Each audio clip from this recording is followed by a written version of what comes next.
So hello everyone, this side Puneet from high rise infra. Resale का खेल in real estate. सो ये topic रहेगा आज का।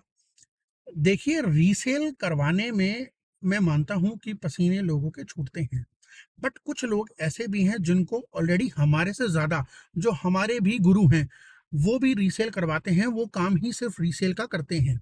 ठीक है जी। सो रीसेल करने में ना कोई बुराई नहीं है। अगर आप ये सोच रहे हैं कि आप किसी को भी प्रॉपर्टी देंगे, ठीक है जी, देकर उसको छोड़ देंगे, ठीक है, और वो जब आपके पास आएगा भटकता हुआ कि भाई मेरी यूनिट को रीसेल करवा दो, तो आप उसको ये बोलेंगे कि भाई साहब हम रीसेल तो करते नहीं हैं। एंड बहुत सारे नंबर ऑफ चैनल पार्टनर्स ऐसे हैं कि क्या कहते हैं, जो फ़ोन नहीं उठाते। ठीक है जी, फ़ोन नहीं उठाते या जो ये काम नहीं करते। ठीक है, चलिए वो उनका अपना पर्सनली मैटर है। बट मैं आपको बताता हूँ कि रीसेल का फंडा क्या है और पर्सनली मेरे साथ क्या है। मैं रीसेल कैसे करता हूँ। देखिए, मेरी जो थिंकिंग है, नंबर ऑफ लोगों को, नंबर ऑफ क्लाइंट्स को, नंबर ऑफ इन्वेस्टर्स को जोड़ना, ये मेरा थिंकिंग है, ये मेरा मोटिव है। अगर मेरा ये चैनल है तो आप अगर सुन रहे हैं तो सुनने से पहले आप नीचे दिए हुए डिस्क्रिप्शन में जो भी लिंक है व्हाट्सएप का, उस कम्युनिटी को ज्वाइन कर लें। वीडियो इंटरेस्टेड होने वाला है, थोड़ा सा मे बी हार्श लगे, जो मेरे साथ जुड़े हुए हैं उनको भी थोड़ा हार्श लगे। ठीक है, बट जो नए हैं, इस चैनल को देख रहे हैं और जुड़ना जुड़ना चाहते हैं, उनके लिए ये बहुत अच्छी ना, वो है, क्या कहते हैं ना, वो बच्चों की मुगली घुट्टी। ठीक है जी, तो ये वो है, आपके लिए एक दवाई है जो प्रॉपर असर करेगी। देखिए, रीसेल करवाने में बिल्कुल हमें एक्सपर्टीज है, ये मैं मानता हूँ, और अच्छे रेट पर करवा सकता हूँ। कोई भी अगर ये क्लेम करता है कि मैं नहीं करता या मैं नहीं करवाना चाहता, हम नहीं करते, तो ठीक है, उनके ऊपर, वो उनकी पॉलिसी है। ठीक है, मुझे कोई उस पर डिबेट देने की ज़रूरत नहीं है। ठीक है, सबका अपना अपना रोल है। अगर हम रीसेल करवा देंगे तो ये हमारे क्लाइंट्स का फ़ायदा है और उसमें फ़ायदा हमारा भी है। भाई मतलब कि 1% का कमीशन तो मैं उनसे मांग सकता हूँ ना। मैं उनसे 1% का एक है हमारे यहाँ पर जो टर्म यूज़ होती है रियल एस्टेट में, कि फ्रेश का काम है हमारा, फ्रेश बुकिंग का काम है। फ्रेश बुकिंग का काम का मतलब ये होता है कि क्लाइंट आया, ठीक है जी, जो बिल्डर का माल है हमने उसको बेचा, ठीक है जी, और उसके बाद हमने उसमें रीसेल करवाने में कोई भी इंटरेस्टेड नहीं है। सो ये एक फ्रेश बुकिंग काम होता है। रीसेल का काम ये होता है कि डेवलप्ड प्रॉपर्टी है, रेडी टू मूव है, और क्या कहते हैं, उसको बेचना है, आइए अपार्टमेंट देखिए, उसको रीसेल कहते हैं। बट मैं उसको रीसेल नहीं कहता कि जो एक बार माल बिक चुका है और उसको दोबारा चर्न करना है जब तक कि वो रेडी टू मूव नहीं हो जाती।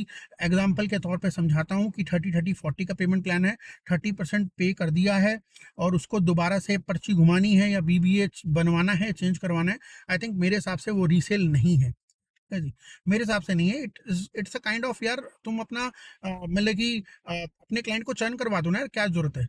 मुझे नहीं लगता कि इसमें कोई प्रॉब्लम आनी चाहिए। बहुत सारे लोग हैं जो स्टार्टिंग में डरे हुए रहते हैं कि भाई अभी तो नहीं, प्राइस कुछ घट जाएंगे। 13,000 रुपये का बिल्डर ईओआई पे लॉन्च कर रहा है, शायद 10,000 रुपये का हो जाएगा। पर होना तो ऐसा कुछ भी नहीं है भाई। 13,000 वाली चीज़ तो आगे चल के लॉन्च में 16,000 की मिलनी है।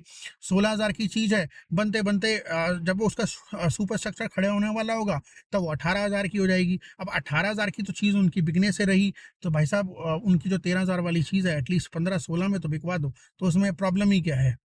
ठीक है जी, तो ब्याज के साथ साथ उनका कुछ कैपिटल गेन भी हो जाएगा, प्रिंसिपल भी वो थोड़ा सा अप चला जाएगा, तो उसमें प्रॉब्लम ही क्या है। मुझे नहीं लगता ये प्रॉब्लम है पर्सनली। बट आपको मैं बता दूं कि मेरे साथ क्या प्रॉब्लम है ये काम करने से, कि मैं उनके साथ काम नहीं करता रीसेल का। बहुत क्लियरली बात बताऊंगा आपको मैं, रीसेल का फंडा मेरे साथ सिंपल सिंपल मैं आपको डिस्क्राइब कर देता हूं कि मैं उनके साथ रीसेल नहीं करूंगा।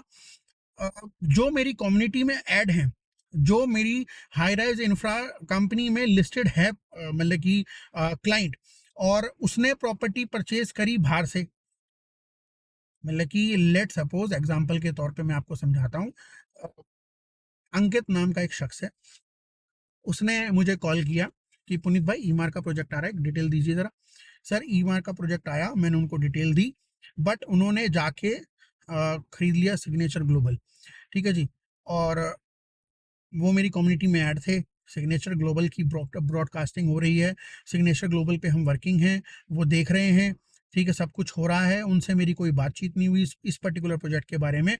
उन्होंने ना मेरे से ऑफर मांगा कि पुनीत भाई आप कर रहे हो काम, पर उनको पता है यस मेरी यूट्यूब पे मार्केटिंग हो रही है, उसमें मैं क्लेम कर रहा हूँ कि यस मैं आपको एक अच्छे रेट पे बिकवाऊंगा, सब कुछ कर रहा हूँ। बट उन्होंने मेरे साथ कोई भी डिबेट नहीं की, कोई भी मेरे साथ बातचीत नहीं की इस प्रोजेक्ट के बारे में, और उन्होंने सिग्नेचर ग्लोबल ले लिया। तो यस मैं उनकी रीसेल बिल्कुल भी नहीं करवाऊंगा। क्लियर बोल देता हूँ, आप कॉल भी मत करना, ठीक है जी।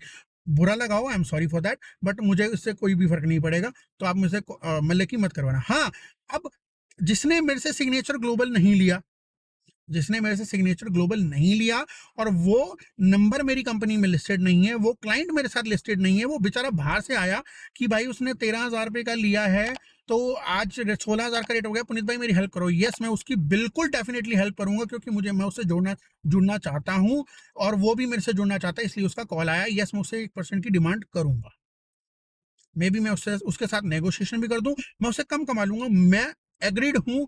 बट वो मेरे लिए आगे के लिए मेरा क्लाइंट बन जाएगा, बट मैं उसके लिए नहीं करूंगा जिसने मेरे से बातचीत भी नहीं की, और वो मेरी कंपनी में लिस्टेड है नंबर, ठीक है जी। सो जो भी मेरा सीआरएम में हमारा अकाउंट है, अकाउंट्स डिपार्टमेंट है जो हमारा सीआरएम देखता है सारा का सारा, ठीक है जी, तो उससे पूरा का पूरा डेटा आ जाता है। बहुत बड़ी टीम है, बहुत उसमें हमारे यूट्यूब पे ही अप्रोक्सीमेटली 4-5 चैनल चल रहे हैं, तो क्लियर उसमें पता चल जाता है। कोई बहुत बड़ी उसमें रामायण नहीं है, महाभारत नहीं है कि उनका नंबर नहीं पता चलेगा कौन से वो क्लाइंट हैं।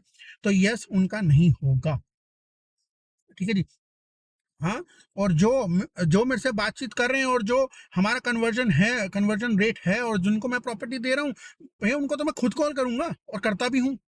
अगर जिसको जिसको जिसके पास भी मेरे कॉल आते हैं पर्सनली, वो नीचे कमेंट सेक्शन में टाइप कर दीजिएगा कि यस आपके कॉल आते हैं, ठीक है जी। मेरी टीम से कॉल आते हैं, या मेरे कॉल आते हैं, हाई राइज इंफ्रा कंपनी से उनको कॉल आता है, नीचे टाइप कर देना, ठीक है जी। और वो वाले बायर भी टाइप कर देना, वो वाले बायर भी नीचे कमेंट से मेंशन कर देना कि जिन्होंने मेरे से नहीं लिया उनका भी बिकवाया है, और उनके पास भी कॉल जाते हैं, ठीक है जी। सो वो भी मेंशन कर देना। सो हर किसी का तरीका है काम करने का, ठीक है जी। सो अगर आप किसी से डिस्कशन नहीं करोगे, तो सर आपको पुण्य नहीं मिलेगा, ठीक है, आपको उस चीज का फल नहीं मिलेगा। आप बाहर जाइए, सेकेंडरी मार्केट घूमिए, किसी और को पकड़िए, ठीक है, जैसे आपने किसी और को पकड़ा खरीदने के लिए, वैसे ही बेचने के लिए पकड़िए, वो आपकी ज्यादा अच्छी हेल्प करेंगे, मे भी मेरे से ज्यादा अच्छी हेल्प कर दे, ठीक है जी। हाँ, वहां पर मेरी गलती होगी। एग्जाम्पल के तौर पर एक और चीज समझाता हूँ। मिस्टर अंकित ने प्रॉपर्टी लेनी है ईमार की, और मैंने उनको एक ऑफर दिया कि यस ये डिस्काउंट है, बट फिर भी अंकित जी ने मेरे से ना लेके ईमार की प्रॉपर्टी किसी और से ले ली, और उसके बाद 6 महीने बाद, साल बाद अंकित जी आए, उन्होंने मेरे को बोला कि पुनीत भाई मुझे रीसेल करनी है, मैं उनकी रीसेल भी करवा दूंगा, उनकी रीसेल भी कर दूंगा। बट अगर आपने दूसरा प्रोजेक्ट लिया है हमारी बिना गाइडेंस के हिसाब से, जिसमें शायद मैं वर्किंग नहीं भी हूं, या हूं भी, मैं तब भी नहीं करवाऊंगा। तो ये बिल्कुल क्लियर फंडा है आपकी रीसेल करवाने का, ताकि जो मेरे पास कॉल्स आते हैं रीसेल करवाने के लिए कि पुनीत भाई हमारी रीसेल करवा दो, ठीक है जी, वो बार बार कॉल करते हैं, चाहे वो प्लॉट्स के हैं, ठीक है जी, और या वो किसी और चीज़ के हैं, मैं उनका कॉल नहीं उठा पाता, तो आप अंडरस्टैंड कर लीजिए कि आपका नंबर आपका नंबर हमारे पास सेव है, ठीक है जी, और आपने कोई दूसरा प्रोडक्ट लिया है, तो उसमें हमारी एक्सपर्टीज नहीं है, या है भी तभी नहीं करवाएंगे, ठीक है जी। सो ये था फंडा हमारे साथ काम करने का।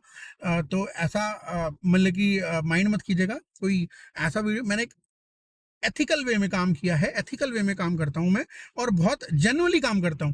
ऐसा बिल्कुल भी नहीं है मैं किसी को टीज करने के लिए काम करता हूं, या उसको पिंच होगा, उस क्लाइंट को दर्द होगा, किसी को 0.1% का भी दर्द नहीं होता, ये मैं बहुत अच्छी तरह जानता हूँ, ठीक है जी। हर कोई अपने पाथ ग्रोथ पे चलता है, ग्रोथ पाथ पे चलता है, मैं अपने पे चल रहा हूँ, आप अपने पे चले, और इसमें कोई प्रॉब्लम नहीं है, ये बिजनेस के एथिक्स हैं। मेरे एथिक्स ये कहते हैं, अगर आपके कुछ एथिक्स और अलग से कहते हैं, आप डायरेक्टली मुझे कॉल करके बता दीजिए कि नहीं पुनीत भाई आपके एथिक्स ये गलत है, क्या पता मैं उस पर वर्किंग भी कर लूँ। आप अगर आप मेरे से अच्छा जानते हैं इस बिजनेस को, या मेरे बिजनेस करने के तरीके थोड़े गलत हैं, तो यस आप मुझे भी गाइडेंस दे सकते हैं over the call, not in comments, over the call बात कीजिए, और मैं आपको फिर पूरी कहानी बताऊंगा, एंड देन फिर हम डिस्कस करेंगे कि मैं सही हूँ या गलत हूँ। ठीक है जी। सो वीडियो कैसा लगा आप कमेंट में बता दीजिएगा, और किसी को बुरा लगा तो उसके लिए आई एम सॉरी, बट ये मेरे एथिक्स हैं काम करने के। और देखो कोई किसी का तो होता है नहीं यार, जैसे बहुत सिंपल सी बात है, क्लाइंट को तो जहाँ रेट कम मिलेगा वो बेचारा वहीं जाएगा, ये सच्चाई है। सेम अगर मैं भी कहीं कुछ खरीदने जाता हूँ, मुझे जो सस्ता देगा यार मैं उसी से लूंगा, ठीक है, वो आप अपनी जगह क्लाइंट बिल्कुल ठीक है, बट यार आप जो भी प्रोडक्ट खरीद रहे हो उसकी जो मार्केटिंग चल रही है, आपके पास नंबर ऑफ वेरियस सारे के सारी चीज़ें आ रही हैं, डिटेल्स आ रही हैं, और उस पर हमने एक बार डिबेट नहीं की, हमने बातचीत नहीं की कि क्या डिस्काउंट्स हैं, क्या ऑफर्स हैं, मैं क्या आपको बेनिफिट्स उसमें दे सकता हूँ, बट फिर आपने वो परचेजिंग कर ली बाहर से, आप मेरे साथ एडेड हैं उसमें, मैं मानता हूँ, बट फिर आप मेरे पास आ रहे हो 3 महीना, अरे पुनीत भाई आप रीसेल करवाओ, सर मैं रीसेल नहीं करवाऊंगा। ठीक है, सो ये था फंडा बहुत क्लियर मेरे साथ रीसेल करवाने का। सो कैसे जुड़ना है आपने वो आप देखिए। ठीक है, बाकी अ, बाकी मैं इस बात के लिए श्योर हूँ, जो प्रोजेक्ट पर मैं वर्किंग हूँ, जिसकी मैं वीडियो यहाँ पर आपको डिक्टेट कर रहा हूँ या बता रहा हूँ, उसमें डैम 200% लिख कर ले लो, मैं आपकी रीसेल करवा दूंगा। अब जब मन करे तब मुझे बता दीजिएगा। ठीक है जी। सो ऐसी बहुत सारी अमेजिंग वीडियोस देखने के लिए आप देखते रहिएगा high rise infra. Thank you so much and have a nice day. Bye bye.